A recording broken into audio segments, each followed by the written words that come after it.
A question for you. D. Wood, are the Colts going to free fall? The next piece of this, we were talking about how the Vikings quarterback timeline and their superstar wide receivers timeline may not match up. Alex Smith and Randy Moss had thoughts. Let's hear it. I'm not ready to throw in the towel on J.J. McCarthy's career, but clearly this is a longer-term project than they thought. And this is a team that's in a win-now window. They have one of the premier receivers in the NFL. Is he going to sit around and wait for 3 years for this kid to develop? That's Randy, who knows Justin Jefferson very well, saying he would not. And yesterday, our Vikings reporter, Kevin Seifert, noted that after the game, Justin Jefferson left without talking to reporters, which is uncharacteristic for him. He had 4 receiving yards on 2 catches. So does the storyline at some point this offseason become, might Justin Jefferson want someplace else? Might they be willing to trade him for 2 ones, whatever astronomical package you might get for him? It's an obvious question to ask today after a game like Back here on Game Day Recap, backup quarterback or not, the Seahawks certainly took advantage of the lack of experience behind center. Max Brosmer was very familiar with the turf today, very familiar with the other team as well, through a handful of interceptions as Seattle blanks Minnesota 26-0. The Vikings defense kept JSN in check there. He had just 23 yards on 2 catches. But the Rams also lost today. So when you look at the Seattle Seahawks from this standpoint, you've got the Rams, the Bears, and the Seahawks all sitting at 9-3. Rand, I'll come to you here because we talk a lot about the Seahawks and their potential on this show.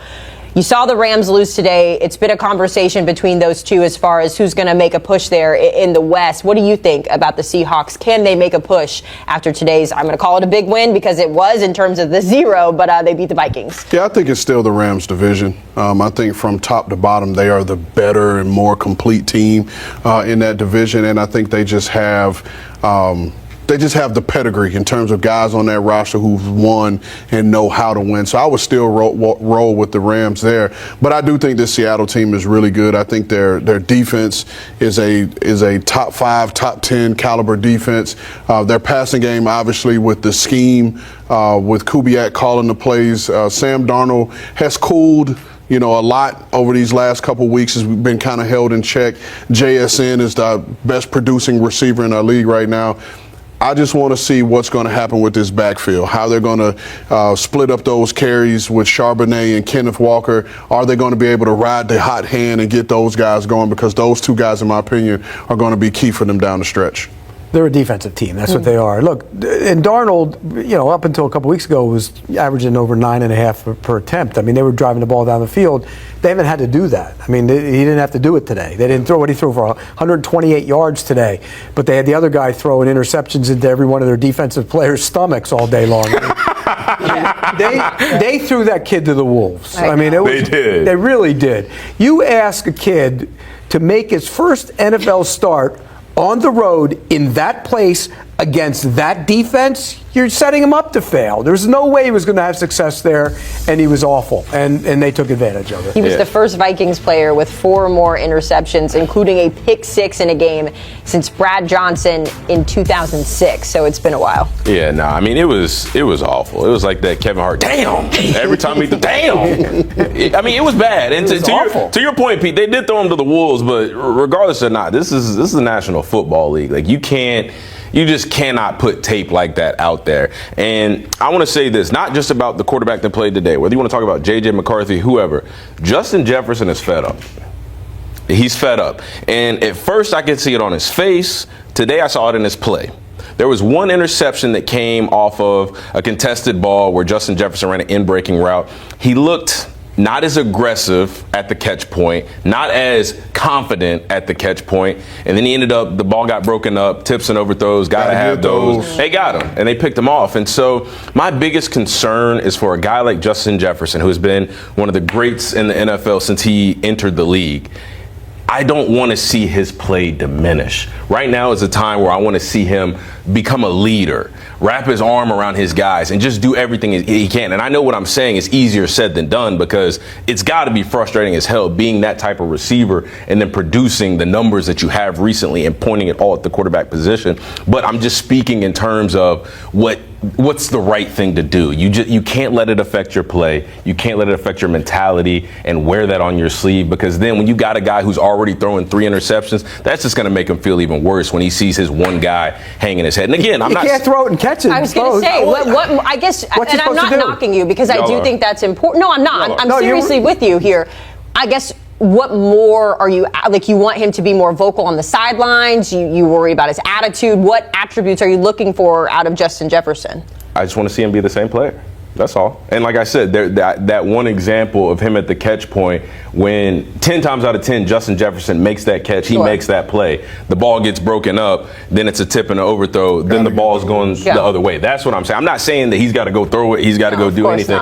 And I'm not even speaking and saying that how he's showing his emotion or how he feels is wrong. I'm just saying the most positive thing you can do is still be that same generational type player. Make the plays when they are given to you in the moment. One thing we can bury so far from the Vikings season, in addition to the Vikings, because they're done, is the fact is that Kevin O'Connell can't fix every quarterback. He just can't. That was the whole notion. Oh, J.J. McCarthy would be just like the rest of them. He'll fix him. He'll fix him. He's going to put this kid in. He's going to be just like Brock Purdy. Go in there and be nobody and becomes a player. Nope. You either have it or you don't. You can't fix it.